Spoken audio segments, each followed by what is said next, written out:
The Trumpet Daily program begins right now.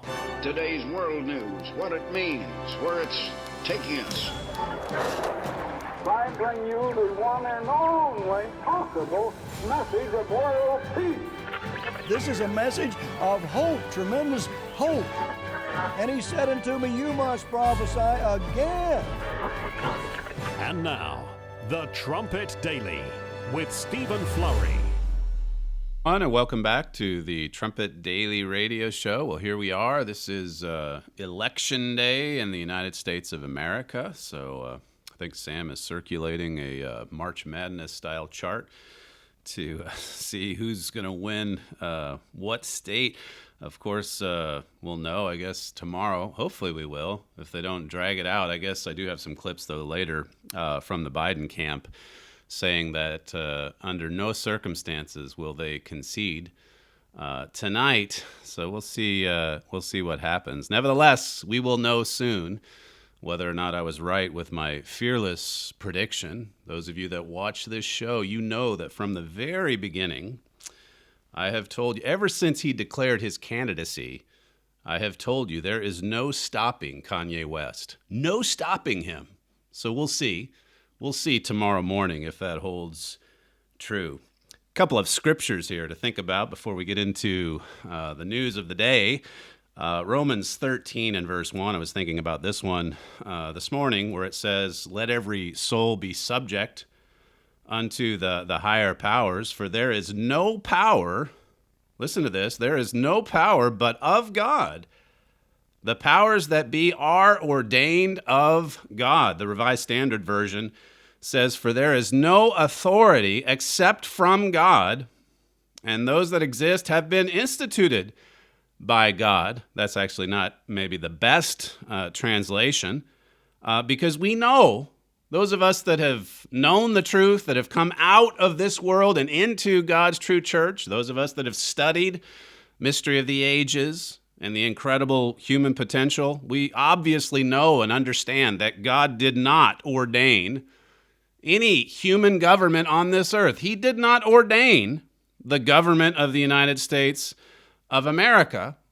We know that from the very beginning, he put an archangel on the throne of this earth to administer the government of God, to administer God's law of love. That archangel was named Lucifer. And of course, you can read about the history in Isaiah 14 and Ezekiel 28, that Lucifer rebelled against God. He was filled with lawlessness and vanity. He wanted to lift up his throne on this earth, even above God's throne. He wanted to overthrow God. He wanted to throw God off his throne. Well, to fulfill God's purpose, he carried on, God did, with Plan B. He left Satan on the throne of this earth and created man. And I can't, I guess, go through all the history, but we know what decision Adam and Eve made there in Genesis chapter 3, as they rejected the government of God. And so God, as you can read at the end of Genesis 3, he cut them off from his revelation. He cut them off from his truth, from his government. And you can look at scriptures like 2 Corinthians 4 and verse 4 and Revelation 12 and verse 9 and clearly see that Satan is the god of this world. And so the governments of this world are really formed after Satan. And we have a lot to say about news, and we have a lot to say even about politicians, because Christ told us to watch world events and to pray always. But you can look at the political system in the United States and obviously see that this is not a godly system. Yesterday in my epistles class, I was going through 1 Corinthians 10, where it says to not have communion with the devil, to not try to straddle the fence. And as I was pointing out in the class, if it's not of God, then, well, who's behind it? What's the spirit behind it? Now, that said, as the last part of the verse says in the King James, going back to Romans 13 and verse 1, for there is no power but of God. The powers that be are ordained of God. In other words, there can be no power except what God allows to further his purpose, his plan. He's marked out 6,000 years for man to go his own way. And the seventh and final day of that millennial week, the final 1,000 years, the 1,000-year millennium, that's nearly here. Jesus Christ is about to return. I'll tell you of another couple of verses I was thinking about here this morning, what Jesus told us in Matthew 6. And after this manner, therefore, pray you, our Father, which art in heaven, hallowed be thy name. Thy kingdom come. Thy will be done in earth as it is in heaven. Thy kingdom come. I certainly prayed that prayer this morning. I pray it every morning. We want God's kingdom. We want God's government to be established on this earth. And here we are in the very last days. And of course, none of this means that this particular election is insignificant. It's very significant. We're in the very last years. We're in the Jeroboam end, as I reminded you of yesterday. And you think about that remarkable prophecy, I'll come back to it a little bit later in 2 Kings 14, where there was no help. And you look around, you look right around this world, and really there's no help except for the ordinary Americans that have shown, as you can see from your computer screen or from your TV screen, they have shown some kind of enthusiastic support for President Donald Trump. Tucker Carlson had this segment last night where he just basically held up the picture of Butler, Pennsylvania. This was the rally that the president had there on Saturday, and something like 50,000 people turned out.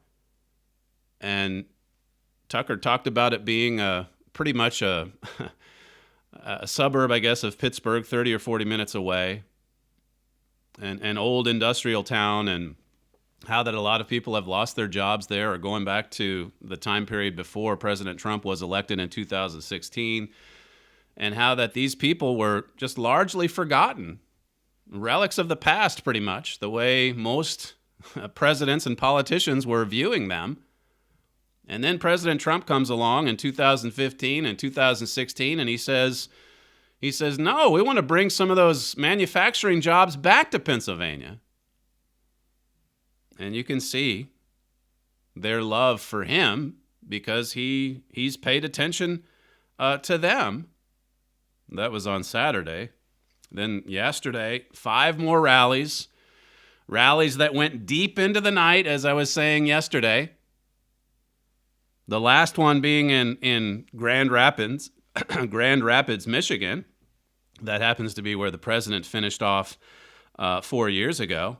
But he's giving this rally. I think it went to 1:13 a.m. in the morning. He got back to the White House at about 3 a.m. And from what I saw, here again, we're 6 hours ahead or 5 hours ahead, I guess, from the East Coast. So I turn it on, whatever it was, 6 a.m. here this morning. And there's something like 180,000 viewers on Right Side Broadcasting. That's the broadcast that carries the live feed, or one of them. I think there was a Twitter feed that had something like 169,000 views. Then you have the rally itself, tens of thousands of people there, probably 10 or 20,000. And listen to their reaction, the crowd, by the way, when the president talked about, this was in the segment of his stump speech where he talked about, hey, before I ran for president, I had a pretty good life. And he's made other statements saying that if it wasn't for Barack Obama being such a bad president, along with his vice president, Joe Biden, I never would have run. But he came on in 2015 and decided to go for it anyway. And here's what he said at the rally, clip 5. But you know what? I'm so happy. This was the greatest decision I ever made because we have done so much good together. I just thought it was interesting. He says this was the greatest decision, and immediately the crowd erupts, cheering for the decision that he made in 2015 to run for the president of the United States. Never before in politics. He knew a lot of politicians along the way, being this real estate tycoon, but he never before had been in politics. And as I said to you yesterday, he's sounding pretty confident these last couple of days on the trail. Here's another bit from last night, clip 6. We made history together 4 years ago, and tomorrow we're going to make history once again. I think we're going to win everything. I think tomorrow is going to be one of the greatest wins in the history of politics. One of the greatest wins in the history of politics, he said. And then he talks about all the polls. The polls say he's going to lose in a landslide. The polls say that Joe Biden's way out in front. And he looked at the crowd last night and said, look, this rally is the poll. Here's clip 7. This is a poll. See, this is a poll. When you draw crowds like this is not the crowd of somebody that's going to lose the state of Michigan. This is not, hey, look at this crowd. You can't even see the end of it. This is not the crowd of a second place finisher. Do you agree with that? This is not the crowd of a second place finisher. I think in the last few weeks I've just encouraged you to see what you're seeing with your eyes. Now, again, even still, it's of God, whatever God allows. We'll see how it plays out tomorrow. I saw this article, though, from The Blaze. This is Daniel Horowitz, and it just made me think of some of the statements that my father has made about God upsetting their plan, the plan of the radical left. It says here, the left has remade our society, economy, and interpersonal relationships through irrational fear of a virus and illogical worship of social isolation as a panacea. Well, what if they did such a good job convincing people that they will die if they go out and stand in line to vote, that they have suppressed their own voters? That was something they were really, really pleading for months ago. Well, it has to all be mail-in votes because it's too dangerous. We can't go outside. We sure can't go to a polling booth. It says here, remember, it's mainly liberals who believe in the cult of COVID lockdowns. That's really what it is. It's a cult. It's a religious cult. Lock it down. What about the science? Never mind. Lock it down. Macron did it. Germany's doing it. The UK's doing it. So you just follow along. You obey the cult leaders. It says, well, evidence from early voting data throughout the country hints at such a remarkable electoral phenomenon unfolding. Listen to this. It says, the story is the same in many critical areas. While we don't know the ballot choices of those who voted early, we do know the party registration breakdown in most states. So you can't identify who was voted for, but you do have whether or not they're Republican or Democrats. And it was supposed to be the Democrats way ahead coming into Election Day because, as it usually goes, the Republicans turn out more on the day of. And all the more so this year because of COVID. You know, the cult, they've got to stay home and send in the ballot, most of them. That's what he's saying here. And then it talks about some of the numbers in Florida. It says Republicans are downright winning in-person early voting in terms of turnout by voter registration in Miami-Dade County. This is a deep, dark blue county, Miami-Dade, one of the state's most liberal jurisdictions. It says, yes, Democrats did bank a lot of mail-in votes, but because Republicans are doing so well with in-person early voting, they are ahead of their 2016 benchmarks in nearly every critical county. And remember, Trump carried Florida in 2016. So he won in 2016. And as far as the numbers for early voting or absentee ballot voting, the Republicans are even ahead of that pace. where they were 4 years ago. It says Democrats are now faced with the prospect of trying to make a last-minute effort for people to vote in person in South Florida because the mail-in ballots came up short. It says finally, but it turns out that the mail-in campaign is the problem for Democrats. The large number of mail-in votes is unlikely bringing in new voters. Democrats are cannibalizing their in-person vote through record numbers of mail-ins. Sure, many of them answered the call to fill out their ballots through the mail, but they are clearly not enjoying a 1-to-1 ratio with their typical in-person voting. It says one would expect, with record mail-in ballots from Democrats, they'd be crushing Republicans, at least in terms of turnout by voter registration, headed into Election Day. But that's just not the case, as the article goes on to say. And if you listen to Governor Ron DeSantis of Florida, he, like President Trump, is sounding pretty confident with respect to Florida. Florida is probably going to be called one of the earliest states to be called tonight at 8 p.m. Eastern. So we might get a pretty good idea. There's those that say it's going to go on for days and days and days. And that certainly could happen because the radical left, you go back to what Hillary said several weeks ago. Her advice to the Biden campaign, don't concede. Don't concede because we've got to fight this in court. That may well happen, but we also might know quite a lot. Pennsylvania is probably going to be drug out, but we might know quite a lot about Florida, North Carolina, Ohio early on this evening. So that's something that you can be looking out for if you plan to watch some of the election coverage. Yesterday, I talked to you about the president really standing alone, and certainly you see all that he's going up against in the United States. But with respect to the UK, just going along with Europe in the cult of lockdown, it just really stood out to me over the weekend as I was thinking about President Trump's campaign and really what he's standing up against, not just in the United States, but all over the world. Listen, I played that clip for you a while back, Nigel Farage, who has campaigned for President Trump. He was with him in Arizona at a rally. He, as I said to you yesterday, he started up a new party here in the UK based upon, anti-lockdown, etc. And here he is interviewed by Sky News Australia just yesterday, clip 1. Listen, the Americans aren't just voting for who becomes president of America, important though that is, they're voting for the leader of the free world.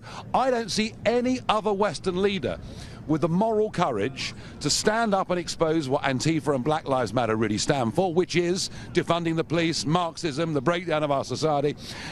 And it's also important that this Chinese Communist Party is the biggest threat the free world has faced for 80 years. We need Trump as our leader to stand up, because if he's strong, our leaders in our countries will be strong as well. If he's strong, then others can kind of get in his wake and ride the wave, so to speak. But he said there at the start, he doesn't see any other Western leader with the moral courage to stand up to these opposition forces. As I read to you yesterday, God surveyed the scene and he saw that there was no help for Israel. There was no helper. That's 2 Kings 14 and verse 26. And God said, I'm not going to let these satanic forces blot out Israel. And so he intervened. And yesterday I focused on that part of the verse that says there's just no help. One commentary saying they were in the most forlorn and helpless condition. The way my father's put it is that were it not for the way that it went in 2016, were it not for God's intervention, his timely intervention, America would have been destroyed. America as we know it would have been destroyed. President Trump yesterday, by the way, he's talking here about the deep state and what Barack Obama knew about what was going on before the election, during the election, after the election. Here again is what he said in Grand Rapids last night, clip 8. They tried to take down a duly elected president of the United States. They got caught, and you know who knew all about it? Barack Hussein Obama and sleepy Joe Biden. They knew all about it. Then I watched the fake news saying, his attitude is a very tough attitude. He's not very nice. He's a very nasty person. No. We're defending ourselves. We're defending all of these people that voted for us with these fake. And then what happens? It turns out to be that it was them that were guilty of all of these horrible crimes, including the crime of treason. He's exactly right. He fights back, and then the media gang up on him and say, how dare you? How dare you fight back? How dare you make a stand? How dare you go on the offensive? And now the evidence starts turning up in the form of Hunter Biden's laptop and Tony Bobulinski and other things coming forward. All the wire transfers. We know about the spying, the Russia hoax. Treasonous activity, treasonous behavior, traitors in our midst. Victor Davis Hanson, just following on this theme that I established yesterday. Listen to what Victor Davis Hanson said. Until Donald Trump's arrival, the globalist revolution was almost solidified and institutionalized.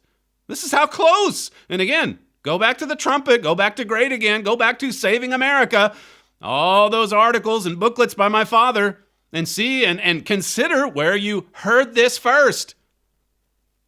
It was almost solidified, this revolution, with the United States increasingly its greatest and most woke advocate. For now, says Victor Davis Hanson, Trump has stopped that revolution.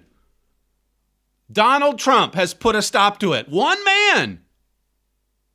You can see why so many people are putting their faith in one man.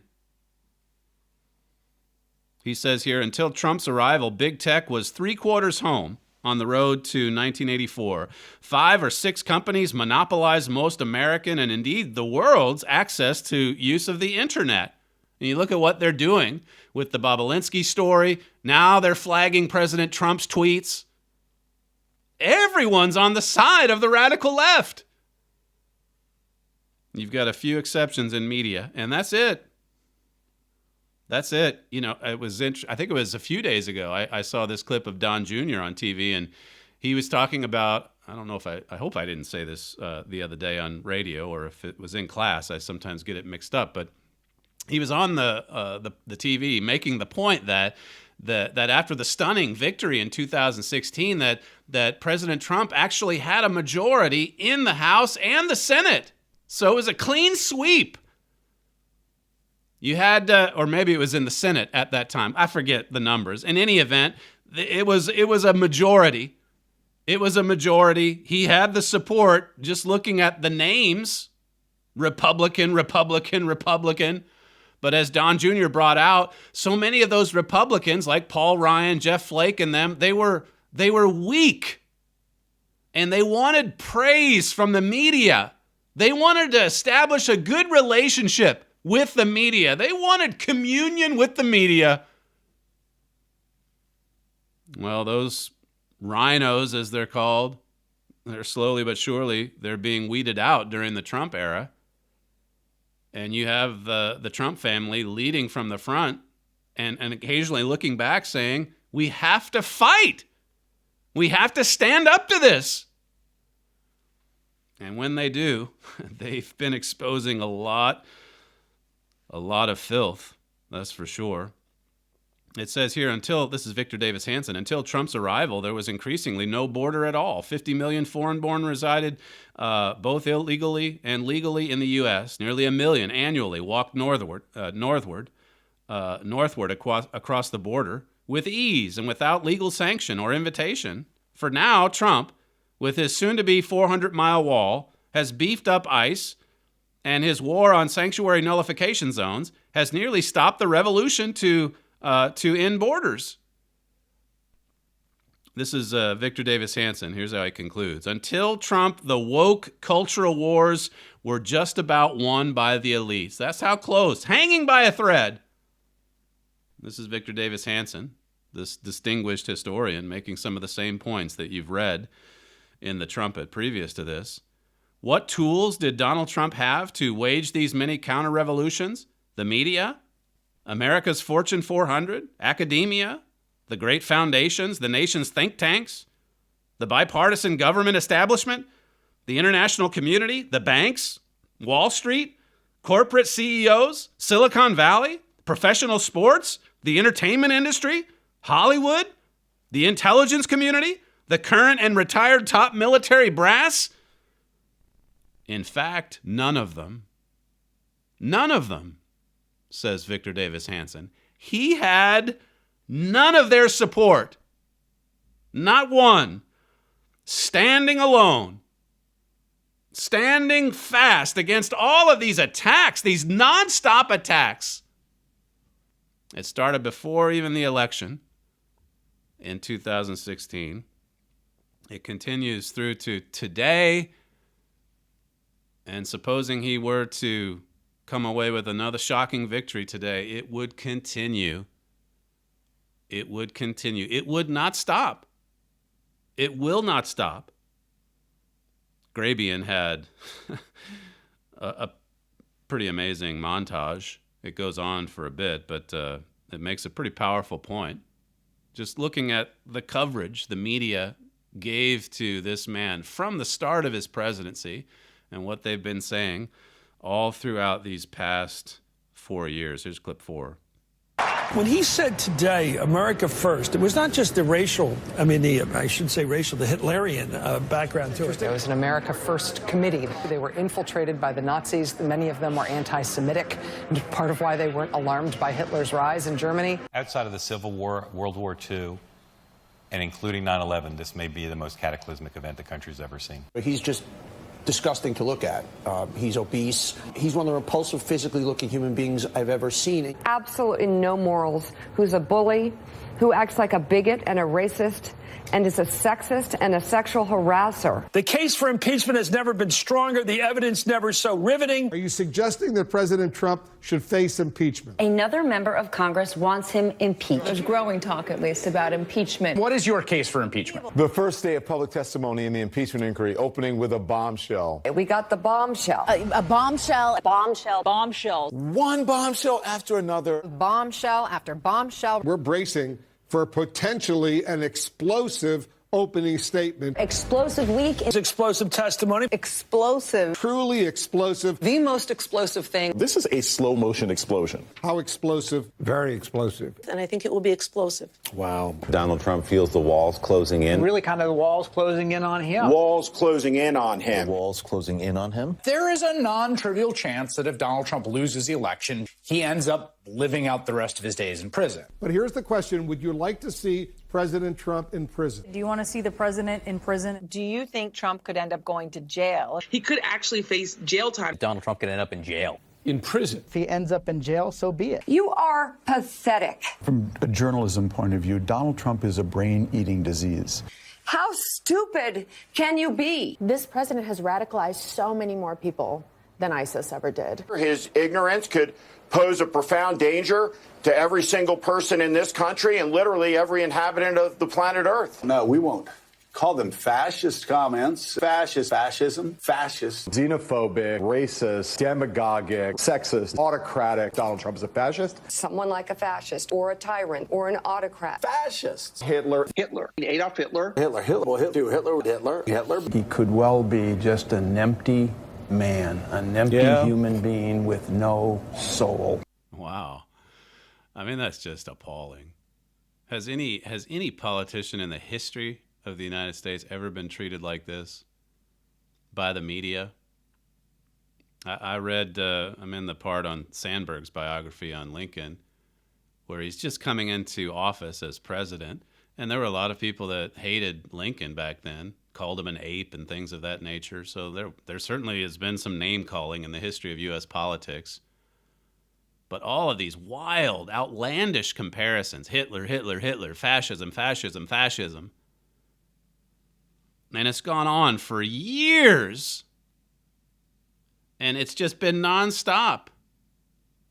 And then he's supposed to reach out to the media. He calls them out at every single rally. You're not only fake, you're corrupt. You're Democrats. You're radical leftists. You're communists. One man standing up to it. And to this point, he's received some help. And I'm not just talking about help from the ordinary Americans. He has his enthusiastic supporters. But when you look at what he's going up against, then you think back to that prophecy. It says God said that he would blot out, or rather the Eternal said not that he would blot out the name of Israel from under heaven. So he saved them by the hand of Jeroboam. God has done that in history. He's done it before. He's saved us. When we were hanging by a thread, look at Churchill. Look at that prophecy in Ezekiel 33, the first 6 verses. God has intervened on our behalf at times when we don't even deserve it. As I said yesterday, Victor Davis Hanson's piece, it says, against all that money and clout, the counter-revolutionary Trump had only one asset, the proverbial people. Well, there's a little more to it than that, as I just said. He had solely the underpolled and the written off. See, like those people in Butler, Pennsylvania. They came out to his rallies in tens of thousands, deluded the pollsters, and told the media less than nothing. But they voted, and will vote in waves, to save America from what it was becoming. They voted in waves to save America. How often we're seeing that phrase now in the lead up to 2020. This election, today's election, and all the articles and the commentators coming from the conservative side saying, we've got to vote to save America.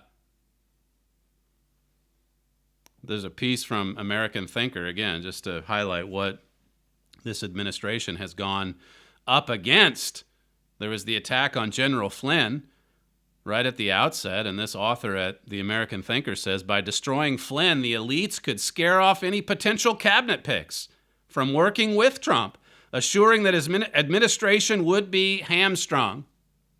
I think I told you a little bit about the Trump Show, this 3-part series here in the UK. It's run on the BBC. They had it in the lead up to the election. And basically the show it comes from the left, but it had all of these people from the Trump administration early on, all the ones that had been fired or let go because they were trying to bring him down. They had the anonymous guy, by the way. This was before anonymous was revealed. Miles something. He's in his 30s. The one that Trump said the other day, I don't even know who that guy was. He was a low-level staffer. The New York Times made it sound like he was right there in the administration. He was right there in the White House. He wasn't even close. And there was the Times playing it up. And then the guy got a book deal. And I didn't know who he was. I sit there, I'm watching this 3-part series. I'm looking at this young man who graduated high school in what, 2005 or 6, something like that. And there he is. He's prominently featured. He's telling everybody here in Britain what's wrong with Donald Trump. He's a nobody. He's a nobody that got rich or is getting richer because the New York Times and the radical left, they're boosting him up, giving him the book deal opportunity. I think now he works for CNN. Can you believe it? That's the way it works. If you attack this president, you will be promoted by all the people you heard in that montage. They got to Flynn so that any potential cabinet picks would be scared off. There was the emoluments clause. He's in it for the money. He's going to be making all this money from abroad because he has properties all over the earth. So that's got to be a constitutional violation of some sort. Then the 25th Amendment. He's crazy. He's crazy. He's crazy, not his opponent. Donald Trump's crazy. That's what they've been saying. There was the attack on Brett Kavanaugh. They're just highlighting a few here at the American Thinker. Several turncoat appointees. Number of appointees, it says here, who simply didn't work out for various reasons, have freely badmouthed Trump in the years since. Then there's Anonymous, not the one I just mentioned, the other one, Eric Caramella. He was the one involved in the Ukraine nothing burger. Then the Russian collusion case. It says here, this is the keystone, of course. This is the keystone, of course, the effort triggered by Hillary Clinton, molded around a bogus dossier, concocted by an English gun for hire, and involving several foreign intelligence agencies, along with both the FBI and the CIA. This was intended as a bloodless coup, and as far as the myriad American participants goes, represents something called sedition. The president, for his part, calls it treason. All of this seditious activity. And then he mentions here the impeachment as well. The impeachment sham.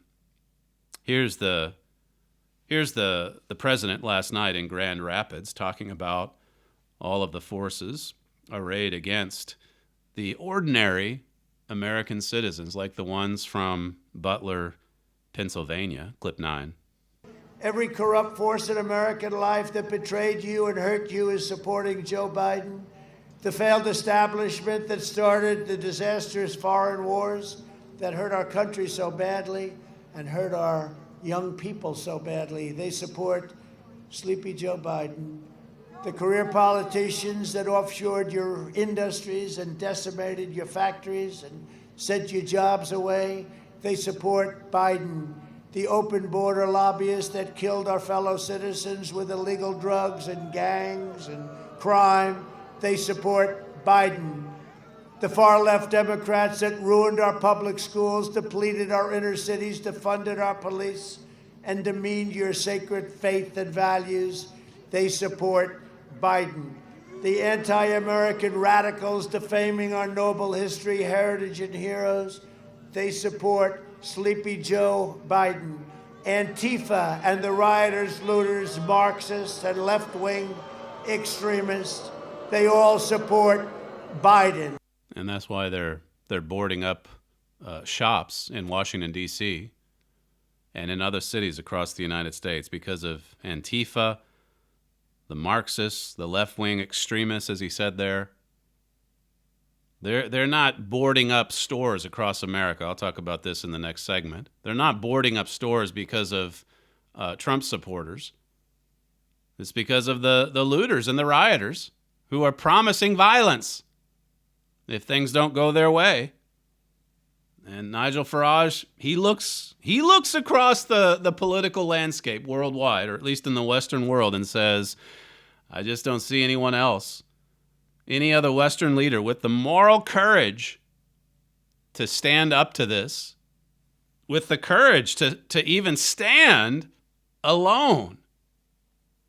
You're listening to Stephen Flurry, and this is the Trumpet Daily Radio Show. If you'd like to submit some feedback, you can email us at td@kpcg.fm. We'll be right back.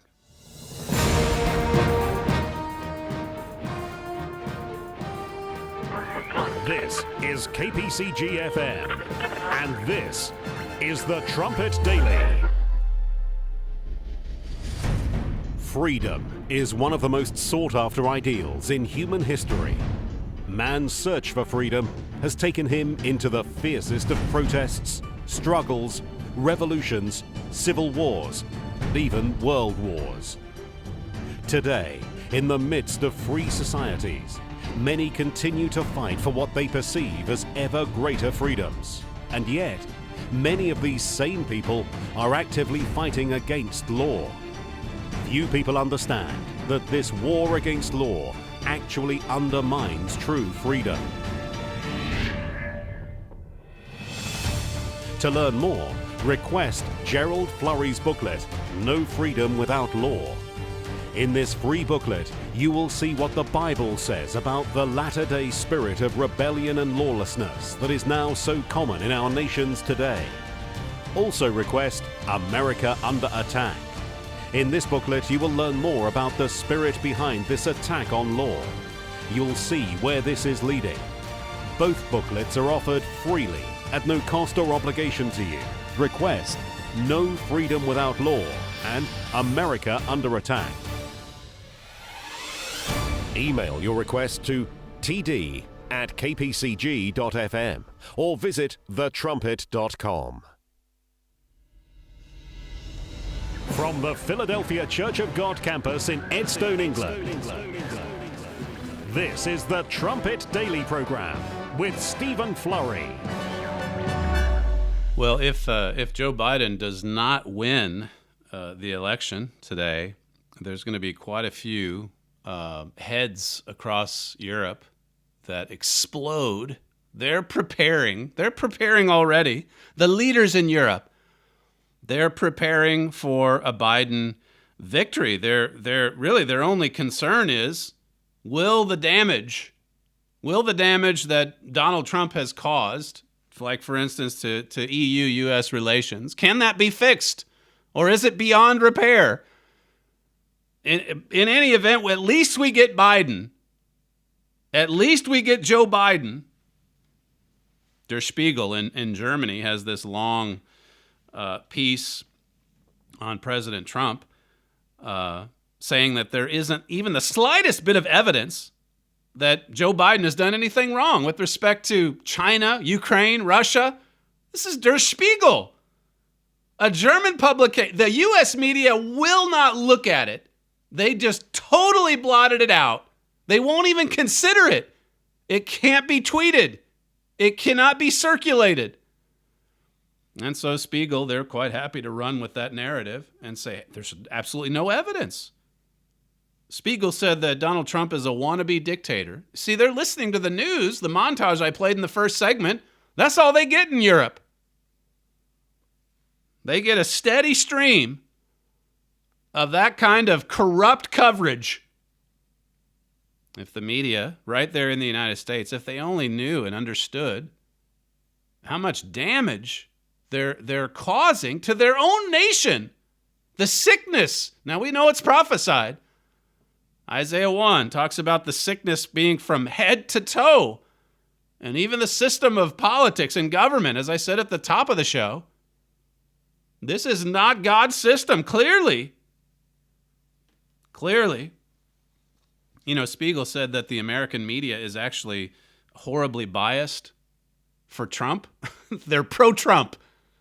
The American media is. That's the way Spiegel sees it. They're talking about some of the violence that could happen after the election. They don't say anything about Antifa. They just tell readers in Germany that if it gets violent, it's probably going to be from Trump supporters.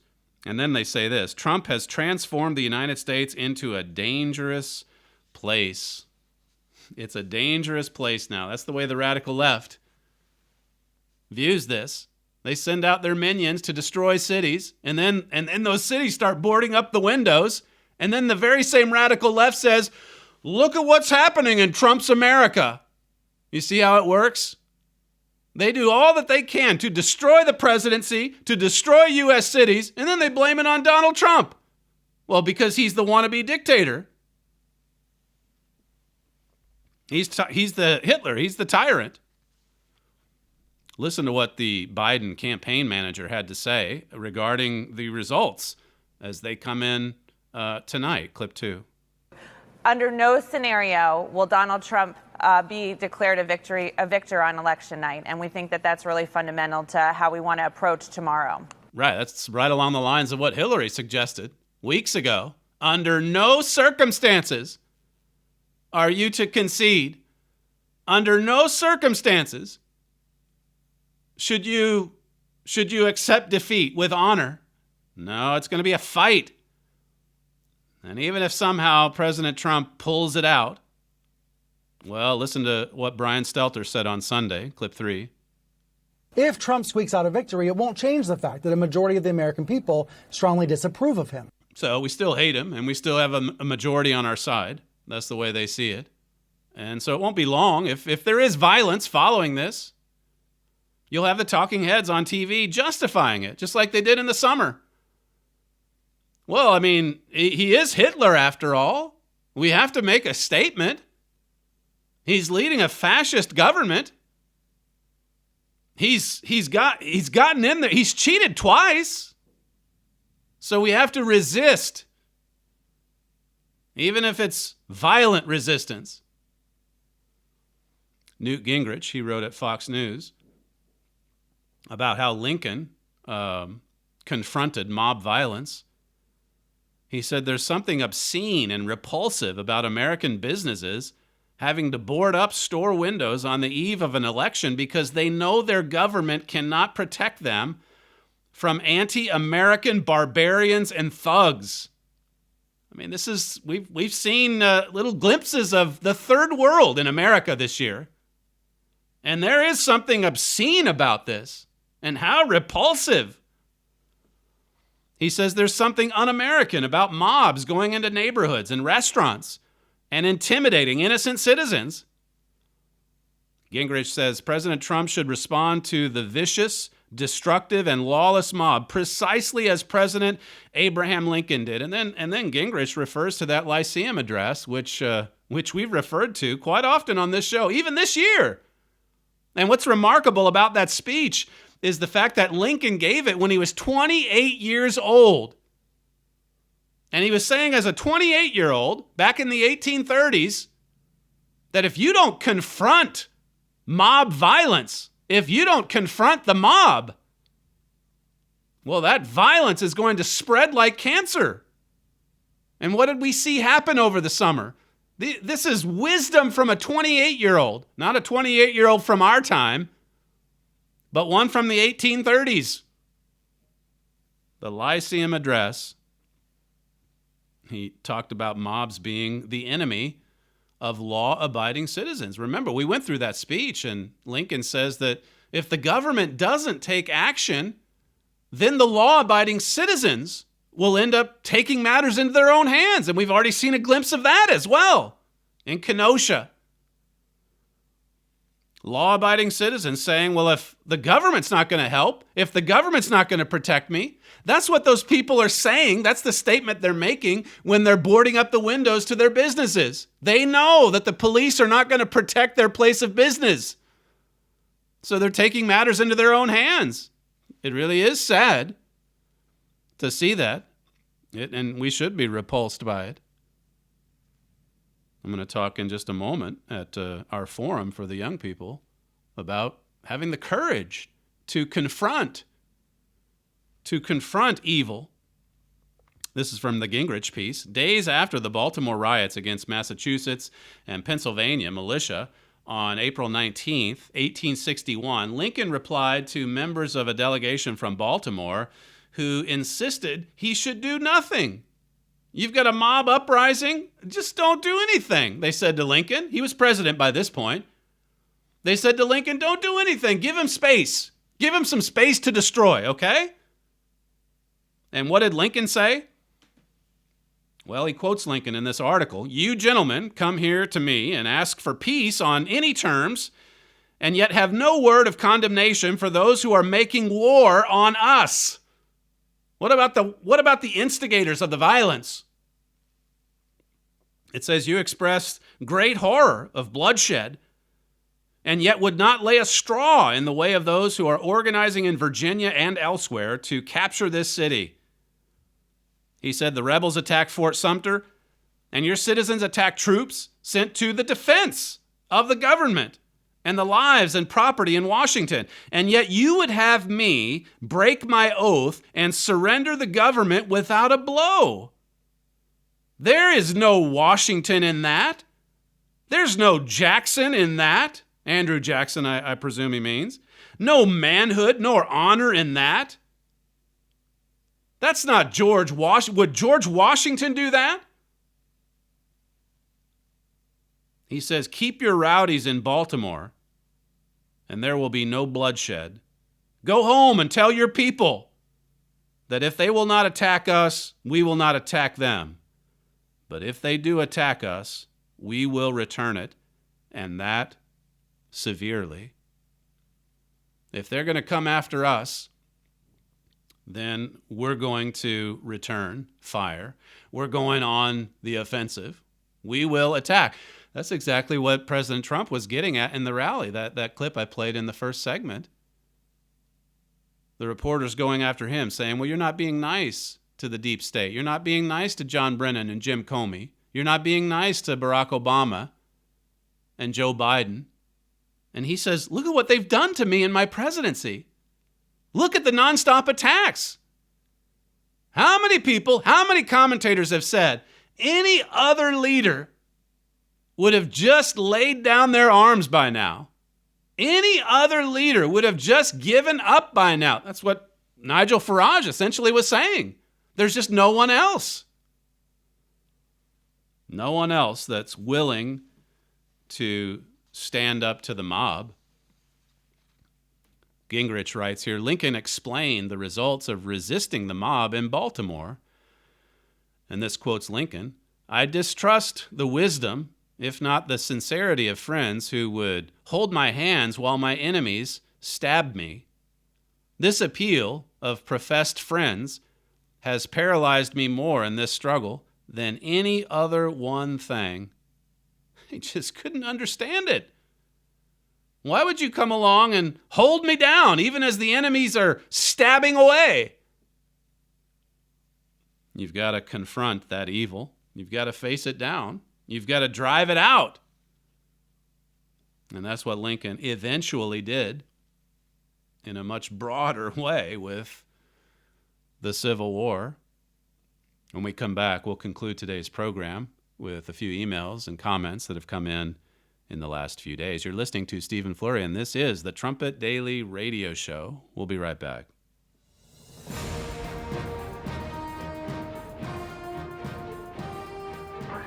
This is KPCG-FM, and this is the Trumpet Daily. Are we living in the last days? Some dismiss the notion as fanatical, but world leaders and news analysts are issuing warnings that are becoming more and more dire. Could Bible prophecies about the last days actually be accurate? Our brochure can help guide you through the relevant news and history and help you compare these events to what the Bible says. Are we living in the last days? This brochure is available for free right now at thetrumpet.com. From the Philadelphia Church of God campus in Edstone, England, this is the Trumpet Daily Program with Stephen Flurry. A few comments to recent programs. One here says, you, sir, are on fire today. I think that was in response to yesterday's show. Another one here writes, wonderful program, Mr. Flurry and crew. Thank you so much. Thank you for another eye-opening show. The Trumpet is the best program out there. Another one writes, love the prophetic message. Nothing else like how the Trumpet puts it together. Another one writes, thank you very much, Mr. Stephen Flurry, for the excellent messages with closed captioned messages in this video, which is very helpful. I always look forward to the Trumpet Daily radio program and want to be aware of what current news or how current news is tied to Bible prophecy. Another one writes here, I enjoy your show so much, it is pretty much the only news I tune into. God has opened my heart and eyes to this present evil world as I never thought he could. I'm so grateful for you, your father, and everyone else that gives the listeners the news as it really is, and the Bible verses that go along with what is prophesied therein. All the shows on the Trumpet are amazing learning tools. I'm enrolled in the correspondence course, and it's a fabulous tool that God has provided me through the PCG. I hope to be going to services soon here in Nevada. I have a few life issues to deal with first. Thanks again to the show, the PCG, and all that the coworkers do. One last one here. It says, the lockdown that you speak of is worse, being worse than the actual disease, he means. Being indoors all the time will spread the virus to your family members. People need to be outdoors. Outdoors, it's good for your health, it says. In addition, at stake is your mental stability. People will have anxiety, which is not good to have during a lockdown. And then finally, God bless you and your family. So if you'd like to send in a comment or give us some feedback, you can write us at td@kpcg.fm. You're listening to Stephen Flurry, and this is the Trumpet Daily Radio Show. We thank you for joining us on today's show, and we'll see you again tomorrow.